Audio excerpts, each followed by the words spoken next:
Ayan guys, so sabi ko nga sa inyo, dadating yung mga solusyon nyo sa mga problema nyo sa pera, mga kapiksi, masosolusyonan yan. This is abundance of money and this is a win-win energy. So for some of you, pwede may magpahiram sa inyo ng pera. Actually, it's either magpahiram ng pera sa inyo or magbigay ng ayuda, guys. Pero alagaan nyo itong mga binibigay sa inyo. Paliguin nyo kung kaya nyong paliguin, mga kapiksi, kasi this may be a help from the universe.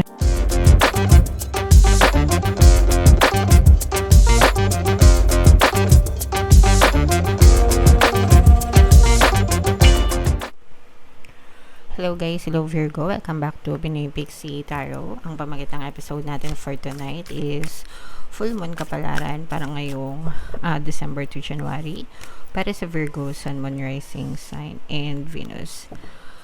Yung ating full moon guys ngayong December ay sa December 15, tapos yung next na full moon naman natin guys ay sa January 13, mga kapiksi. So ang reading na to ay para sa period na yan, and yung pamagat ng ating full moon guys ay cold moon, mga kapiksi.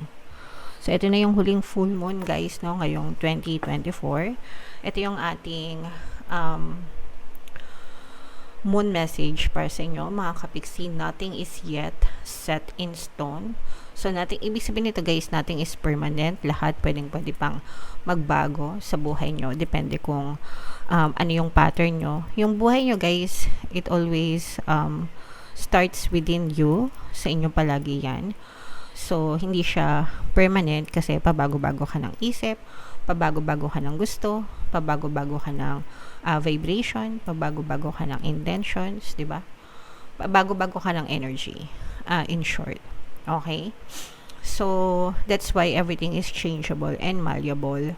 Depende sa kung anong fino-focus ng attention mo. So, lahat ng nangyayari sa buhay mo, pwede pang magbago, mga kapiksi. So, yun yung maganda. Kung ayaw mo ng mga nangyayari sa buhay mo ngayon, huwag kang mag-alala kasi pwede yan magbago. Depende kung paano mo inaaksaya yung energy mo, mga kapiksi. Okay? Or paano mo ginagastos, how do you spend your energy, paano mo siya ginagamit on an everyday, daily basis, mga kapiksi. So, attuned to the moon, I know that the best will unfold for me. Okay, again, I know that the best will unfold for me. So, comment nyo yan sa baba, mga kapiksi, and kabisaduhin nyo rin, sabihin nyo, I know that the best will unfold for me. So, dapat, palagi lang kayong positive guys, kasi hindi natin sinasabi na maging positive kayo para i-motivate kayo or bigyan kayo ng pag-asa, but it's because kung ano yung vibration nyo, kung ano yung dominant, no? Ibig sabihin ng dominant, makapangyarihan, matibay, no? Na vibration nyo, yun yung palagi na push out sa inyong physical reality. Kaya yung mga tao na may problema, mga kapiksi, kung pansinin nyo, di ba?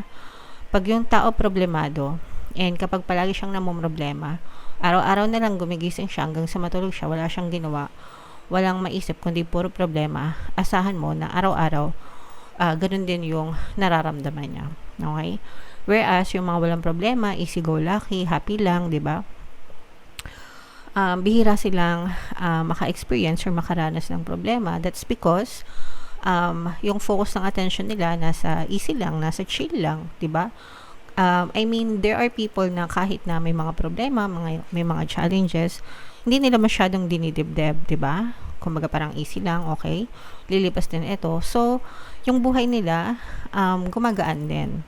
Naintindihan nyo ba, mga kapiksi? So, dapat yung attitude nyo din, perspective nyo, di ba? Yung perception nyo sa buhay, palaging positive, palaging nasa magaan lang, kahit na, okay, sige, fine, sabihin na natin na may problema kayo ngayon, pero kailangan mo pa bang sabihin na, ay nako, problema na naman, ay nako, wala na naman pera, ay nako, kapos na naman, ay nako, puro utang na lang, di ba? So, ibig sabihin, pag palagi kang ganon, yun yung dominant energy mo, okay? Pero kahit na may problema ka, pwede mo naman sabihin na, okay lang yan, lilipas din yan, okay lang yan, matatapos din yan. Sigurado ako for sure bukas wala na yan. Sigurado ako next time okay na yan, 'di ba? So napakalaki ng difference, 'di ba? So yung nagiging dominant energy nyo ngayon imbis na problema, napapagaan dahil dun sa change of perception nyo, mga kapiksi. Okay? So, always focus lang sa positive, guys. You're meandering towards your goal and that's okay. So, papalapit kayo sa mga goals nyo, guys, no? Especially ngayong pagpasok ng 2025. Staying adaptable, yan, is the key to success for you. Dapat talaga adaptable kayo. Ibig sabihin nun, flexible, kaya makipagsabayan, di ba? Sa mga changes, sa mga hamon ng buhay. Make sure you're not being led astray. Ibig sabihin, huwag kayong magpa-trigger, mga kapiksi, sa mga naririnig nyo, sa mga circumstance na mga na-experience nyo sa buhay, lalo na kung negative. Huwag kayong magpapa-trigger, kasi pag nagpa-trigger kayo, lalo nyo lang pinapalakas yung energy nun, mga kapiksi, and lalo lang kayong mapapahamak. Okay? So, stay focused. Time to focus. Stay with it, whatever it means to you. So, yun lang talaga yung sekreto, mga kapiksi. Kailangan nyo lang mag-focus dun sa magaganda, dun sa desire nyo, dun sa resulta na gusto nyong makita, ma-experience, kesa dun sa mga reklamo nyo sa buhay. Hindi man siya mag-change agad-agad, hindi instant yung manifestation, mga kapiksi. But, sooner or later, pwedeng magbago yung buhay mo. So, you just have to be consistent, magtiyaga, magsikap, maniwala, and magbabago din yung buhay nyo. Okay? So, tingnan natin yung ganap sa inyo ngayong full moon season. Shuffle ko to, guys. Habang sinashuffle ko to, panoorin nyo muna yung video natin regarding sa ating paano mag-manifest ng abundance video course. Kapiksi, sawa ka na ba sa mga struggles at hirap sa buhay mo? Masipag ka ba at masikap sa buhay ngunit hindi ka pa rin umaasenso? Ilang beses ka na bang nag-attempt mag-negosyo at mag-invest pero palagi ka pa rin nalulugi? Sa pagkakataon na ito ay maaaring may subconscious beliefs ka na nagiging balakid sa iyong pag-unlad at pagyaman. Introducing, paano mag-manifest ng abundance video course. Dito ay matututunan mo ma-overcome ang mga balakid mo para tuluyan ka ng umunlad, umasenso, sumagana, maging matagumpay, successful at maswerte sa iyong kabuhayan, pera, trabaho, negosyo sa lapi at kaperahan ng bonggang-bongga. Dali, mag-send na ng email sa pinoypixitaro@gmail.com at simulan na ang iyong pagyaman ngayon. Alright, so sa lahat ng gusto mag-avail ng course, guys, yung promo natin ngayong December, una magbibigay tayo ng 15% discount. Sa lahat ng gusto mag-avail ng course, guys, pangalawa, magbibigay din tayo ng free 3-in-1 pampaswerte sa subliminal, sa pampaswerte sa buhay, sa pera at saka sa love life, mga kapiksi. So, avail nyo na, sobrang ganda ng promo. Holiday promo yan, mga kapiksi. And meron din tayong bagong course, paano mawala ang third party at magkaroon ng harmonious na relationship para mawala yung mga kabit ng mga jowa nyo, guys. 20% discount yan until December 31. Kaya mag-avail na kayo, mga kapiksi. So, ito, guys, this is both negative and positive, mga kapiksi. Sorry. Virgo, kayo ay represent ng Queen of Pentacles sa ating spread. Ito yung ating moon energy. Meron ditong presence ng water sign, Cancer, Pisces, Scorpio, at saka air sign, Aquarius, Gemini, Libra. So for some of you, pwedeng may ganyan kayo sa inyong natal chart, mga kapiksi, or you may be dealing with other people na may ganyan sa kanilang natal chart. So dito, guys, sa kaperahan, no, yun yung medyo nagkakaroon kayo ng konting problema, mga kapiksi, kasi medyo marami kayong gastos or medyo marami kayong burdens, mga kapiksi. At saka yung iba sa inyo, guys, parang feeling nyo, hindi naman lahat, guys, no, pero parang feeling nyo medyo mailap yung dating or yung pasok ng pera sa inyo, mga kapiksi. At saka yung iba, parang nagkakapatong-patong yung mga may utang, no? So, dun sa mga kapiksi natin na nangungutang or may mga utang, ganyan, parang medyo nagpapatong-patong na yung mga utang nyo. Ang nangyayari kasi for some of you, parang, although meron naman kayong source of income, mga kapiksi, ibig sabihin may pinagkakakitaan naman kayo, pero parang, parang palaging bitin, guys, yung sinasahod nyo.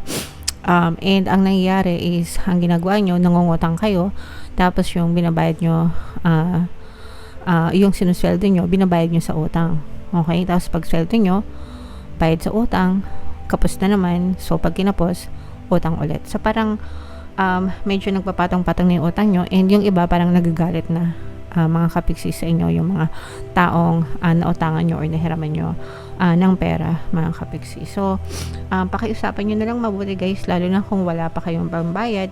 Sa mga kapiksi natin na nakakuha ng mga 13th month or mga bonus, unahin nyo muna magbayad ng utang, mga kapiksi, bago kayo bumili ng mga kung ano-ano. Syempre, alam ko excited kayo dahil Pasko, New Year, ganyan.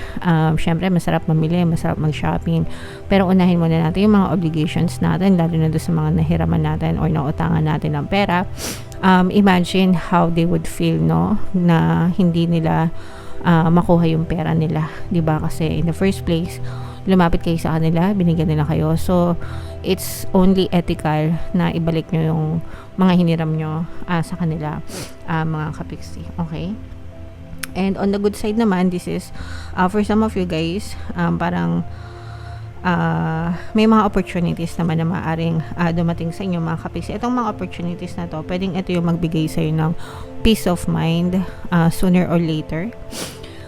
Ibig sabihin, matatahimik ka rin kasi pwedeng magkaroon ng solusyon dun sa mga problema mo, especially kung meron ka mga problema sa pera. Okay? So, pwedeng may mga opportunities na dumating sa paligid mo, and one of those opportunities pwedeng magbigay sa'yo ng magandang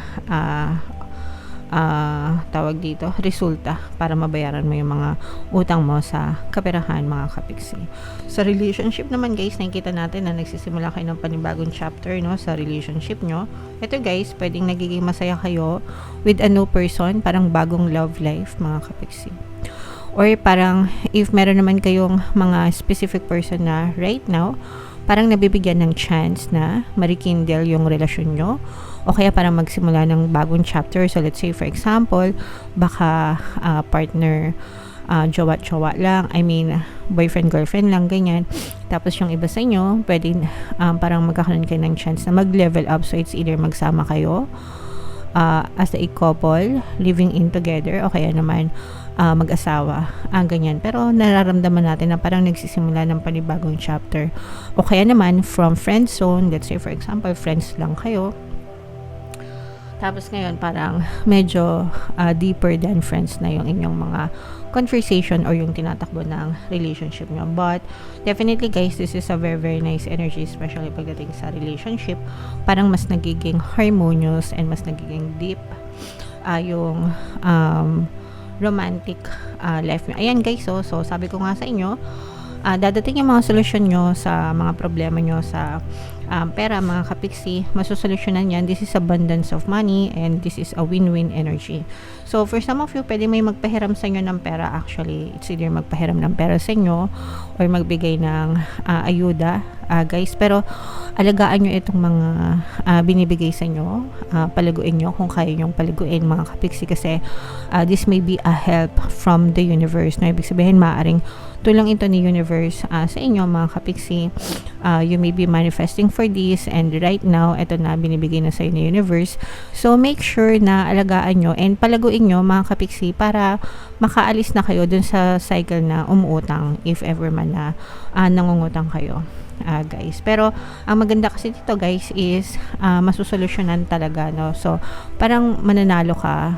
Pwedeng yung iba sa inyo guys literal na manalo, no, kung tumataya kayo sa loto or whatever, not necessarily jackpot, pero parang yung iba sa inyo pwedeng may mapanalunan kayo, or baka sumasali kayo sa mga raffle, ganyan, may mapanalunan kayong cash prize, mga ganyan. Tapos yun yung parang makatulong sa inyo para mabayaran yung mga pinagkakautangan nyo, mga kapiksi.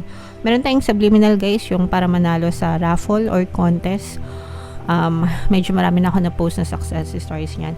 Tuwing Pasko talaga, November, December, maraming nakikinig niyan, maraming nananalo sa mga raffle, no? So, pwede nyo pakinggan yun, mga kapiksi, kasi baka manalo din kayo, guys. Okay?